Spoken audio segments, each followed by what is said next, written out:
everybody, Garfield and Blue's Clues Fanatic here once again, and today I'm doing another Creepypasta reading. This is my second one to be exact. Well, I know the first one, the editing was not that good to be exact, which I'm really sorry if the editing in that video was not good at all. But this time, I'm doing editing a lot better. So anyways, today's story is Toy Story 3, The Alternate Ending. I was really worried about this story having cliches the first time I ever heard about it, but luckily it didn't do that, which I'm happy for. So now, sit back, relax, and enjoy the story of the alternate ending to Toy Story 3.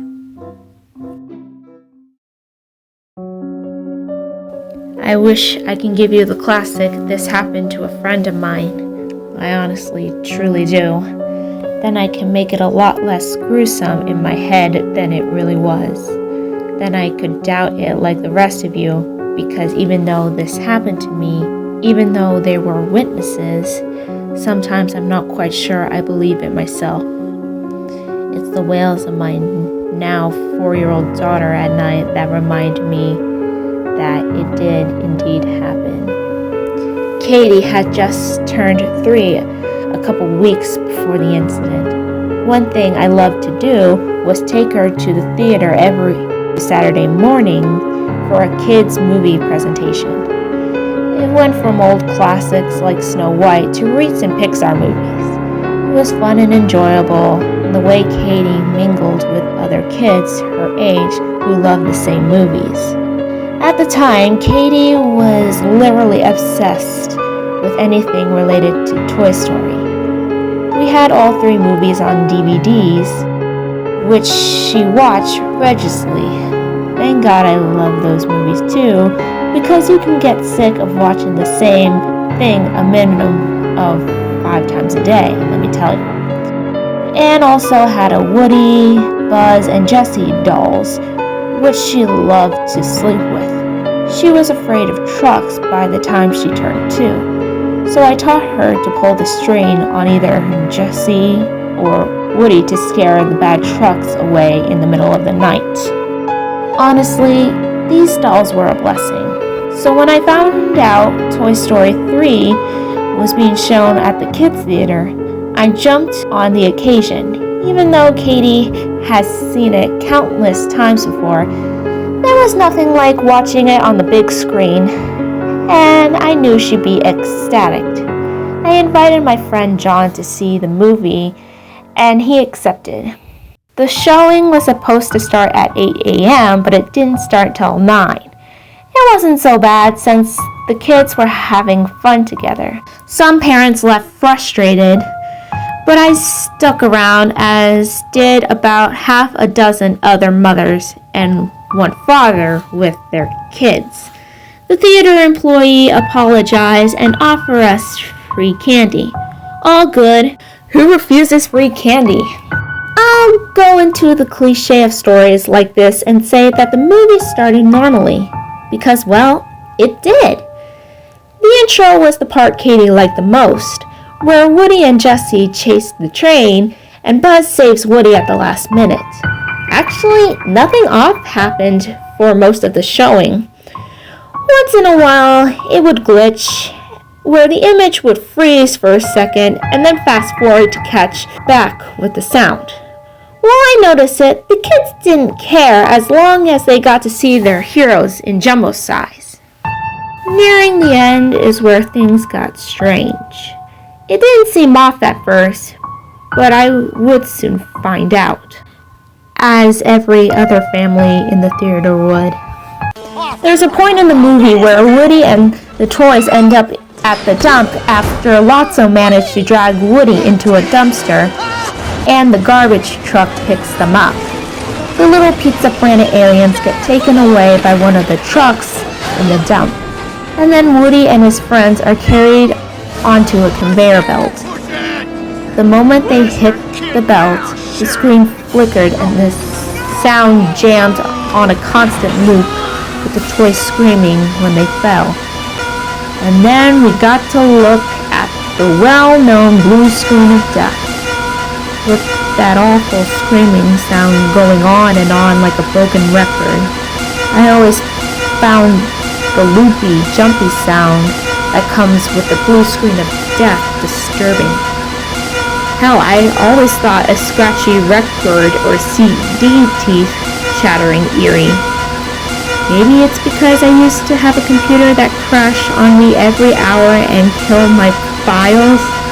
It made me nervous, but when John and the father burst into mocking laughter, I uttered a nervous laugh too. The kids were confused, but for those who had just enough knowledge of computers, it was really funny.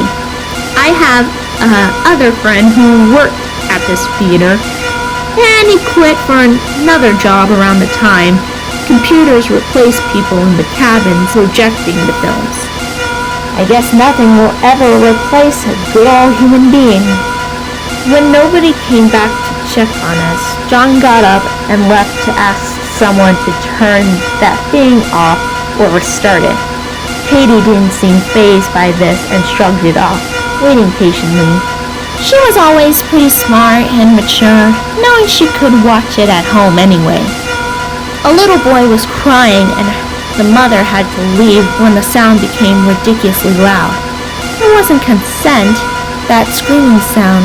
It lowered to a near whisper and became loud enough to make my head buzz.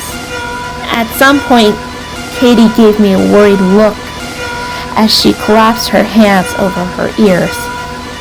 Before I made the final decision to leave, however, the screen went black, and an employee returned with John and a flashlight, apologizing and letting us know they would resume the movie shortly. Apparently, they have been having equipment problems all morning. Shortly after, the projector came back to life. The movie resumed a few minutes prior to the crash, only to crash at the very same spot a second time. Blue screen of death again. By then, John and I were laughing. Don't get me wrong, we only paid a $5 fee for entrance. But this was getting ridiculous. Seriously? John exclaimed. This time, no one had to go get an employee. The screen flickered and the movie started where it left off, almost immediately, with a loud click coming from the cabin up behind me. It reminded me of a gun as it clicked the safety off, and I couldn't help but look up at the beam of light. Might have been an employee kicking the machine back in gear for all I knew. As long as it worked, I wasn't going to complain, but come this point. Another mishap, and I was gone. Watching it at home was a whole lot less troublesome. The movie seemed fine come this point, except for the sound, like someone had put a pillow over the speakers to muffle it. Something was odd, but I didn't notice what it was until Lotso betrayed the toys by not pressing the stop button of the belt and letting them fall in the incinerator. It was their voices. Their voices were different, not by a whole lot. Maybe the kids didn't notice, but I did. And I know John did too. Because we exchanged curious glances, they were similar but woody. For example, clearly wasn't voiced by Tom Hanks anymore. It's around that time that I felt something was really wrong. My stomach clenched painfully and I felt my heart beat the drum roll. There was no reason for it. I had no explanation for the voices being different. The only differences didn't just end there. If you've seen the movie as many times as I have, you know that while the toys eventually give up and accepted their fate by holding hands and waiting for their death, a light comes on and a giant claw hauls them out of the incinerator at the very last second. It keeps you on edge the first time, but once you've seen it, you know better. Except I didn't know better anymore. The animation was fluid, but by now it wasn't right. Have you ever watched those old 1930s cartoons like Betty Boop, where everything always moves and never stops? A few years later, they figured out that was more natural to have stop animations because that's how we work. We didn't notice it, but we stop between motions. Grab a cup of coffee, stop. Bring it to lips, stop. Chug it down, stop. Put it back down, stop. It's subtitle, but it made all the difference in animation when they realized that things started to look a whole lot less psychedelic from that moment on. Well, the animation on the big screen just didn't stop moving like those old cartoons. There was no stopping between actions and motions, like they sort of dance around everything in some way or another. Let me tell you, if you thought it looked psychedelic with 30s hand-drawn animation, computer animation makes it look twice as disturbing.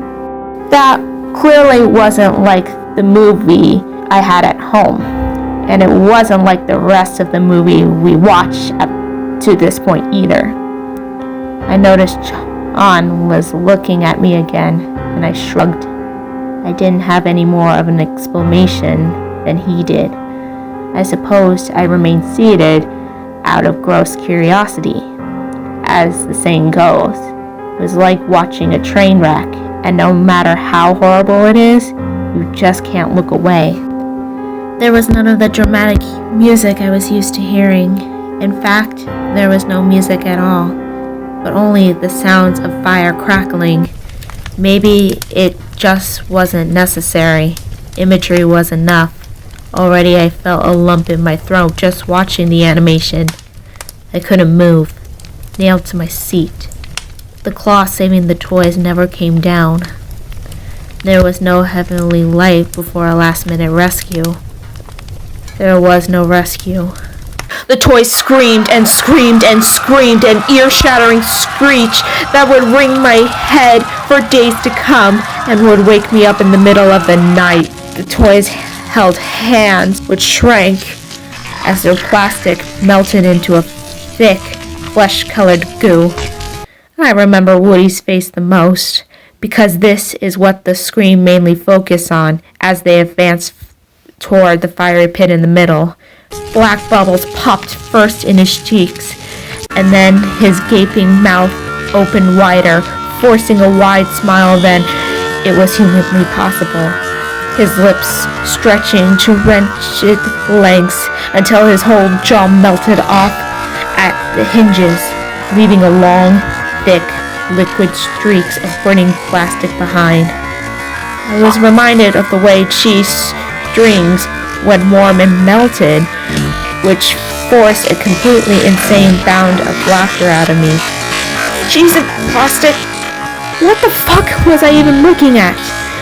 The banshee-like screeching from Woody escalated and escalated, and with the speakers all around us, it came from everywhere at once. What the hell is this? John screamed. My stomach cramped as despair ripped through me, and I thought I would collapse right there. I couldn't move, glued to my seat. Woody's eyes rolled down his cheeks like they weren't painted on, but were real globes of gelatinous substance which burst like egg yolks, leaving gaping holes in place.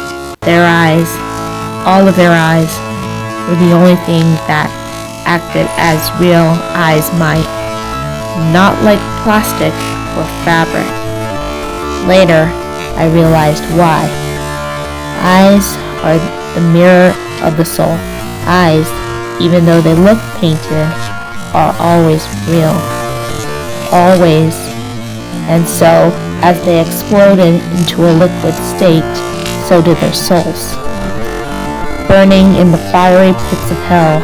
It's silly to think that a way of a cartoon character, but that's the only explanation I found for the difference. I'm not sure it makes me feel any better to think that way. Actually, it just makes me feel worse.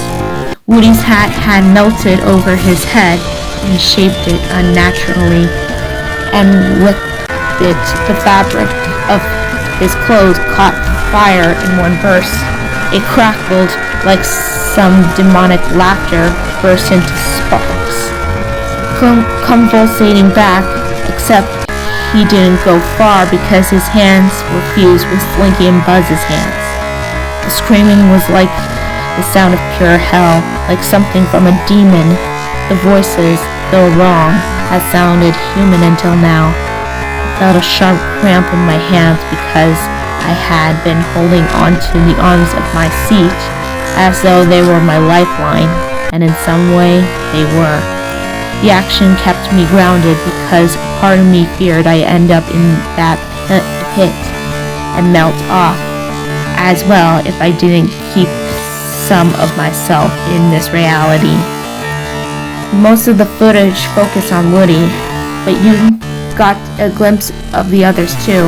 Toys like Buzz, Rex, and Jessie, toys that were made exclusively of plastic, melted quickly into a disturbingly colorful goo. There was no blood, just plastic melting, molding itself off and bursting into flames. It was horrible and graphic. Maybe it was because you get to know these characters so well that you feel them alive, despite the fact that they are toys or cartoons. You don't need blood or organs spilled. You just need to see their suffering. So deep, you feel it too. I even felt my skin start to prick and burn in response. I shouldn't have gotten out sooner. Take Katie with me to spare her. It was a mistake on my part not to. I'll regret it for the rest of my life. The screeching turned to wails. I was able to come out of my trance long enough to realize that the sound of crying and screaming did not come from the speakers anymore, but the people around me, many of them being kids. There was nothing but the sound of the crackling fire from the pit around us now. Half of the toys were dead, but the children and adults alike, myself included, were the ones screaming and weeping. Buzz's back burst open with sparks coming out. With a sudden burst of strength, I grabbed Katie in my arms and ran out of the theater. I didn't look back, though. I could now smell the burning plastic. It wasn't just stuck on my nose. It clung through my clothes and my skin, too. I thought I heard someone vomit and collapse behind me. I'm surprised I didn't.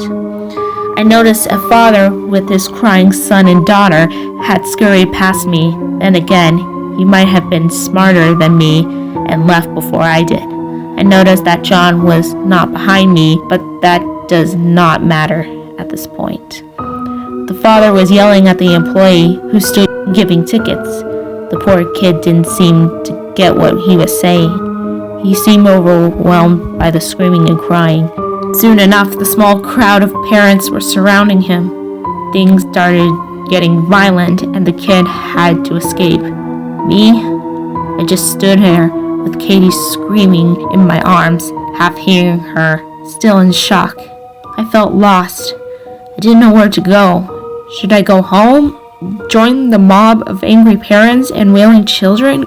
Go to the police? What? My feet moved on their own and I let my instincts take over. The door. I was leaving.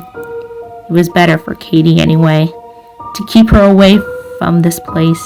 I felt empty, and the smell of burning plastic seemed even stronger as I stepped outside.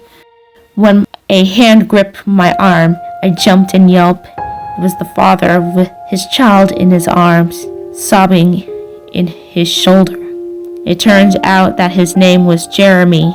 We exchanged phone numbers. After he told me he would see to it to get an explanation for what happened. The rest of the day did not go well. I took 2 baths with Katie, but the death stench wouldn't leave.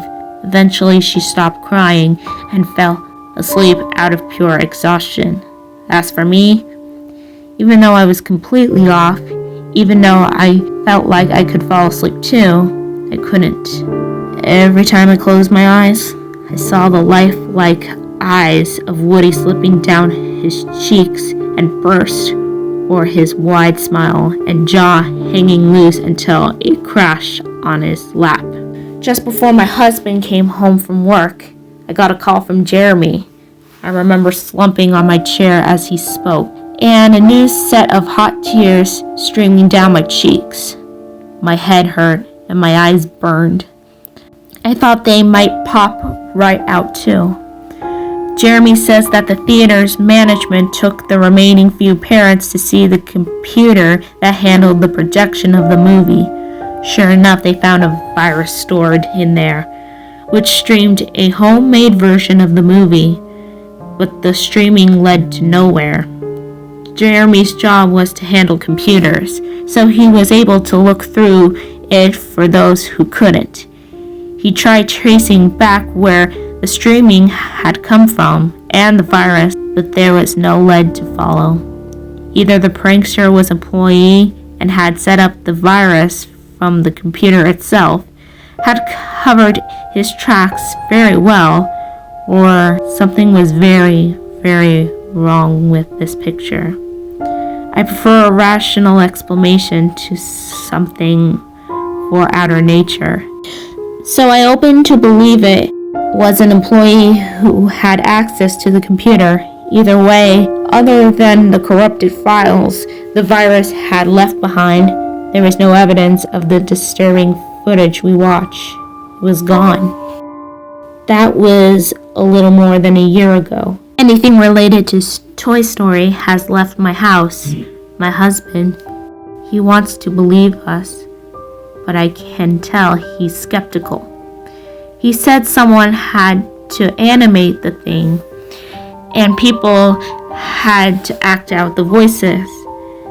That takes a lot of dedication because while the animation was constantly moving, the quality of the image and characters was good as the original movies. He says that it's one hell of an effort to put into a one-time prank. He's right though. I never heard of anything of the sort again. You think it would have come out if it had. I checked, and Jeremy did too. There's no records of anything like it anywhere. Jeremy even tried to contact Disney and Pixar, but they never returned his calls or emails as expected. The theater's closed now. I think someone sued them over what happened, but all the news mentioned was bankruptcy. It's been a week after the incident. I got an email from John. He decided to stay and record the ending of the movie for evidence. He told me that the final scene showed the toys either melted or still melting, getting engulfed by the flames. Then it cut to Lotso looking down with a wide smile and started to laugh. And then the scene cut to black with Lotso laughing, echoing. He said that he wished that he could jump into the screen and throw Lotso into the burning pits of fire and slowly watching him burn to death. To this day, I still get a whiff of burning plastic once in a while when Katie's mom screams at night, suffering from the horrible nightmares about melting toys.